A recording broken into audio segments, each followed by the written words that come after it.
Top singer season 5-ലെ ജനപ്രിയ കുട്ടിപ്പാട്ട് താരങ്ങൾ ഒന്നിനോടൊന്ന് മികവുറ്റ വിസ്മയ പ്രകടനങ്ങളുമായി ഒരുമിച്ചെത്തുന്ന സംഗീത മാമാങ്കത്തിനാണ് ടോപ്പ് സിംഗർ സീസൺ 5-ന്റെ പാട്ടുമത്സരവേദി ഇന്ന് സാക്ഷ്യം വഹിക്കുന്നത്. ഒരു രാഗമാല കോർത്തു സഖി എന്ന ആത്മാവിൽ തൊടുന്ന ഗാനത്തിൻ്റെ ശ്രുതിശുദ്ധവും ഭാവാത്മകവുമായ ആലാപനവുമായാണ് ആര്യൻ എത്തുന്നത്. ഈ ഒരു കുഞ്ഞു പ്രായത്തിൽ ഇമോഷൻസൊക്കെ ഇങ്ങനെ പാടുക എന്നുള്ളത് ദൈവാനുഗ്രഹമാണെന്നാണ് ആര്യൻ്റെ പ്രകടനത്തെക്കുറിച്ച് വിധികർത്താക്കൾ വിലയിരുത്തിയത്.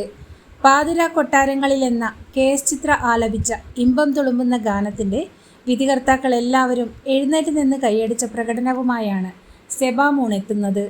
സംഗതികൾ ഒഴുകുകയായിരുന്നെന്നാണ് സെബാമൂണിൻ്റെ പ്രകടനത്തെക്കുറിച്ച് വിധികർത്താക്കൾ ആവേശപൂർവ്വം അഭിപ്രായപ്പെട്ടത്.